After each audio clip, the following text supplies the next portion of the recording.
এতিয়া ভাষণখিনি ইয়াত উপস্থিত উপবিশ্ব ৰাইজ, কবি, সাহিত্যিক, লেখক লেখিকা, গ্ৰন্থপ্ৰেমী ৰাইজ, মোৰ আজি খুবেই ভাল লাগিছে আপোনালোকৰ উপস্থিতিত, আৰু বিশেষকৈ অসম গ্ৰন্থমেলা ইয়াত অনুষ্ঠিত হৈ আছে। আজি 2 জানুৱাৰী 2026 চন। প্ৰফুল্ল গোবিন্দ বৰুৱা সোঁৱৰণী সভাগৃহত আজি আমাৰ যিসকল বিশিষ্ট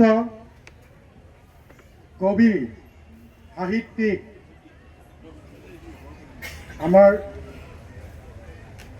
যিসকল অতিথি আছে ইয়াত, সকলোকে মই কৰজোৰে মানে নমস্কাৰ জনাইছোঁ, আৰু সকলো ইয়াত উপস্থিত ৰাইজক ইংৰাজী নৱবৰ্ষৰ আন্তৰিক শুভেচ্ছা জ্ঞাপন কৰিছোঁ।